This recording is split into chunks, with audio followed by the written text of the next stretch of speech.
resources for that research over the years. This Tom Hackett Award, the Tom and Ellie Hackett Award, is probably the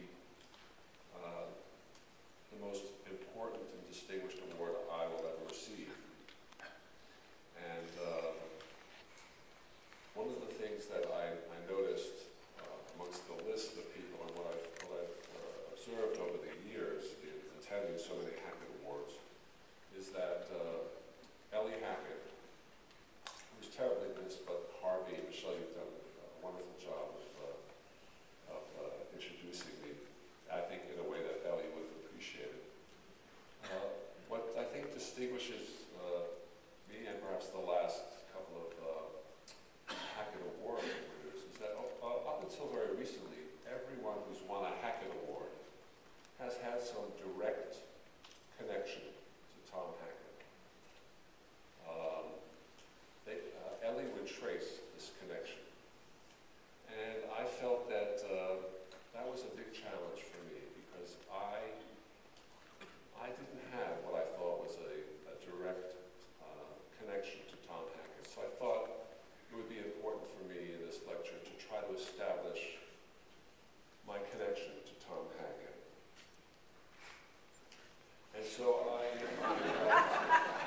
embarked on something called 6 Degrees of Tom Hackett. Some of you may not know this, but Jimmy Holland and Tom Hackett were resident mates at MGH. They were both in the same residency class. Now, a fellow named Barry Rosenfeld was a psychologist who was a fellow, a clinical fellow and a research fellow, working with us at Memorial and working with Jimmy Holland. Barry is married to Kara Stein. Kara Stein is a talent agent who actually at one point headed up the William Morris Agency. And one of her clients is Kira Sedgwick.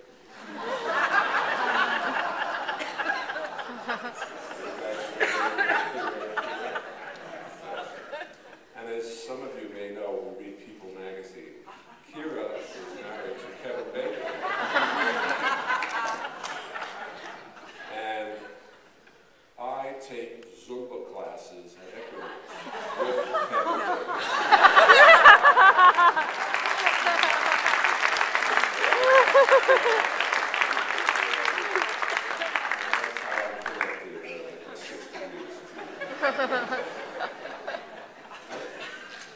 Now, Ellie would usually read out of Tom's diary. It was uncanny to me that Tom would write in his diary about every single Hackett Award winner. Norm Levy, how he would come to know Norm Levy. That Norm Levy, he's got a great beard. There would be some excerpt from Ellie's diary. Well, I actually found an entry in Ellie's diary about me. And this is from Tom Hackett's diary. It turns out to be an entry on Bill Breitbart from 1963. And it reads, Bill Breitbart, who? Oh yes, that young yeshiva boy from the Lower East Side. I hear good things about him. Ned says he thinks he'll amount to something someday. I'll just, what? Oh, that's right. I'll jot down this little premonition about him in case he ever needs it for a lecture on premonition and the meaning of life.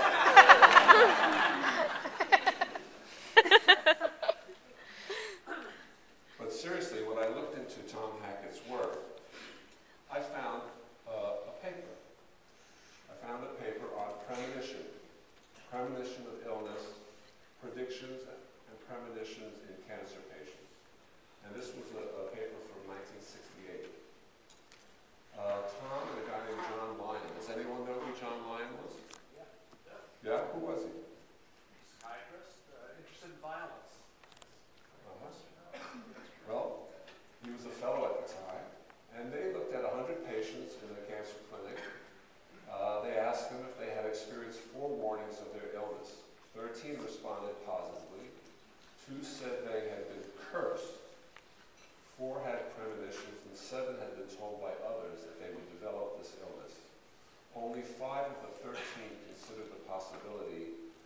direct relationship between the forecast and their illness. And I said to myself, well, here's a concrete academic relationship that I can make with Tom Hackett.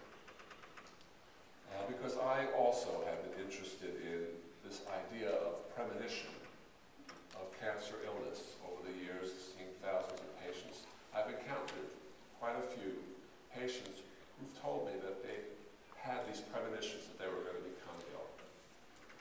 Now, people confuse precognition, intuition, and premonition. So I thought I'd try to define them for you a little bit.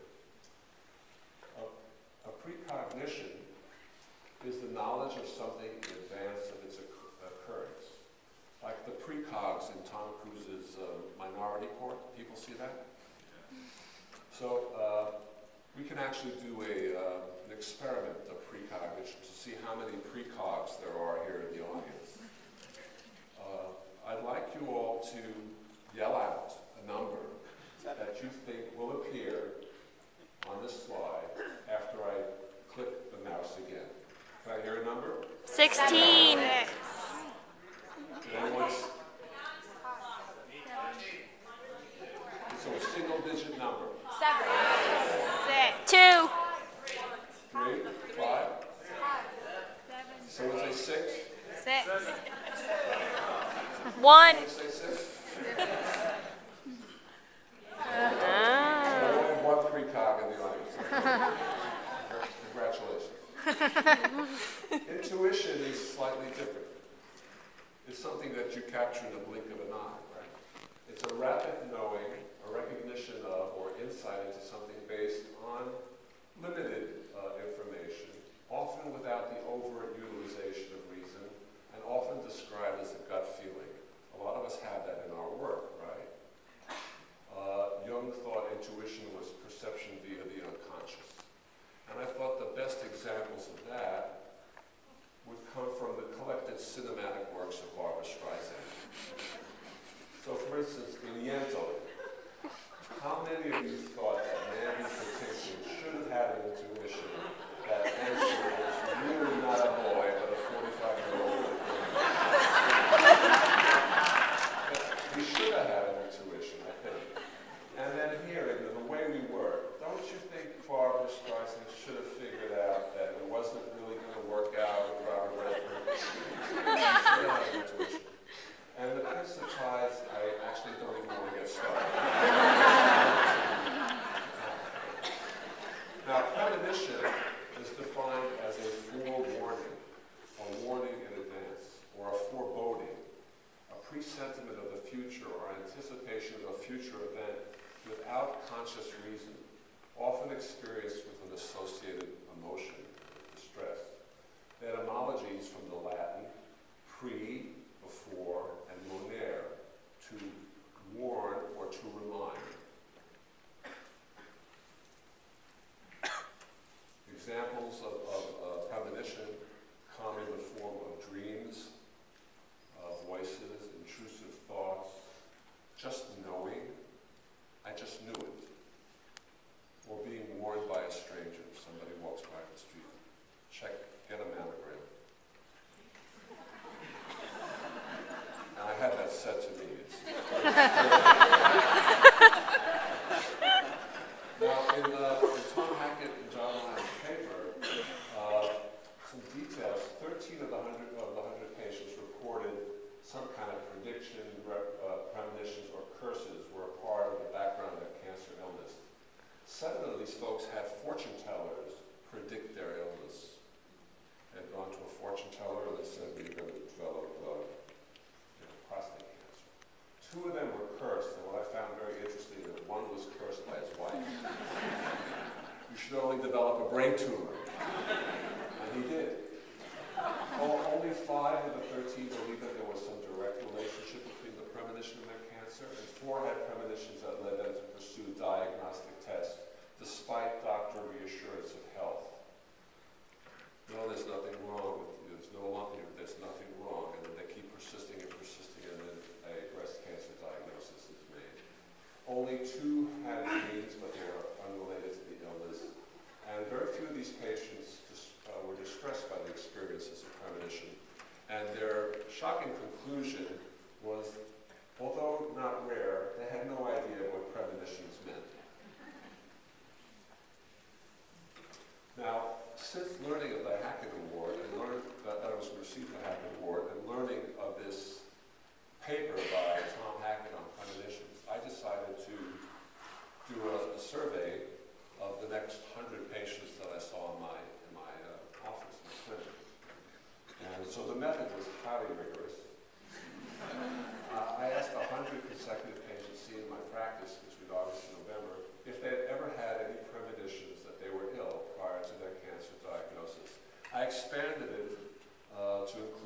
premonitions that they might have had during their cancer illness as well. For instance, whether they have a dream about how a CAT scan was going to turn out, or they have a premonition that they were going to have a relapse, for instance. And I asked them and I explored whether they had had a dream about where this occurred, or whether they were told by somebody, or they heard a voice, or they just kind of knew it. Only about 7 out of these 100 folks that reported that they had such an experience, and only 2 had these premonitions prior to their cancer diagnosis. 4 patients had dreams that they were going to get bad scan results, and all turned out to be wrong, interestingly enough. 2 patients had premonitions of their cancer well before the diagnosis. One of them had a vision.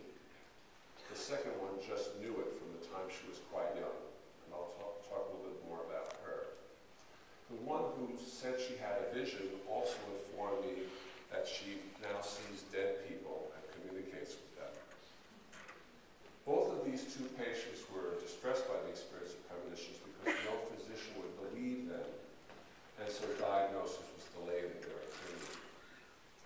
So the question is, how do we